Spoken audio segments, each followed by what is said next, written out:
The much-awaited Supreme Court judgment on electoral bonds is out, and a 5-judge bench of the court has unanimously declared the electoral bonds as unconstitutional.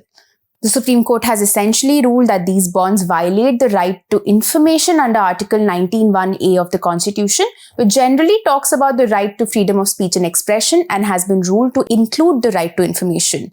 So the court said that information about funding of political parties is essential for the effective exercise of the choice of voting. Simply speaking, electoral bonds are an instrument through which anyone can donate money to political parties. These bonds are sold in multiples of rupees 1,000, 10,000, 1 lakh, 10 lakh and 1 crore. It can be purchased by any Indian citizen or by entities incorporated or established in India. And how can they be bought? These bonds can be bought from authorized branches of the State Bank of India, and the donor is required to pay the amount, say rupees 10 lakh, via a check or a digital mechanism. So no cash is involved, to the authorized SBI branch. The donor can then give this bond to the party or parties of their choice. The political parties can choose to encash such bonds within 15 days of receiving them and fund their electoral expenses.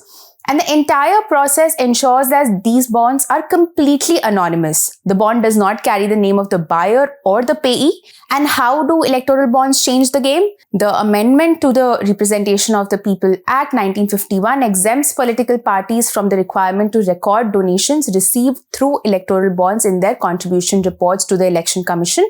The government has also removed the limit of 7.5% of the annual profit for companies to make donations to political parties. In simple words, this allows unlimited corporate donations to political parties. Another amendment to the Foreign Contribution Regulation Act 2010 allowed foreign companies with subsidiaries in India to fund political parties in India. So the essence of the scheme is that political parties are not required to maintain any record of the donations or the names and addresses of donors of these bonds. The scheme ensured that the identity of the donor, like I said, is completely confidential. However, the Supreme Court has now said that political contributions give a seat at the table to contributors. That is, it enhances access to legislators. This access also translates to influence over policy making. This was the whole concern about electoral bonds in the first place. The court also said that there is also a legitimate possibility that financial contributions to a political party would lead to quid pro quo arrangement between the party and the contributor. It said that these quid pro quo arrangements could be in the form of introducing a policy change or granting a license to the person making the financial contribution to the party in power. The court also rejected the Modi government's submissions that electoral bonds curb black money because they are through banking channels. The court said that electoral bond scheme is not the only means for curbing black money in electoral financing or party funding, and that there are other means that could have been used which impact the right to information less than electoral bonds' impact on the right to information. The court also struck down the amendment which permitted unlimited corporate contributions to political parties because it explained that the ability of a company to influence the electoral process through political contributions is much higher when compared to that of an individual. The court said that contributions made by companies are purely business transactions made with the intent of securing benefits in return. The provision permitting unlimited corporate contributions, it said, authorizes unrestrained influence of companies in electoral process. This is violative of the principle of free and fair elections and political equality captured in the value of one person, one vote. In addition, there were several directions that were given to SBI as well. Like I had mentioned, electoral bonds could be purchased through SBI branches.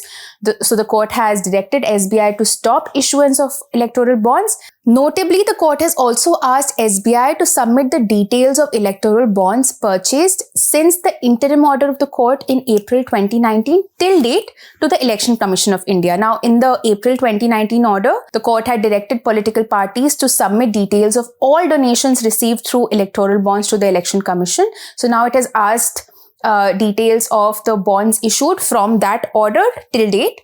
The details shall include the date of purchase of each electoral bond, the name of the purchaser of the bond, and the denomination of the electoral bond purchased.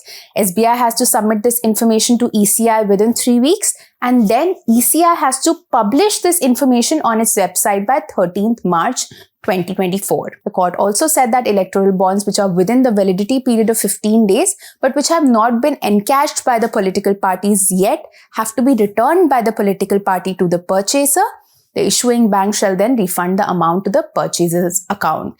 So this is a gist of what the Supreme Court has said now. Of course, we'll be going through the judgment and writing more detailed articles on the Supreme Court's judgment.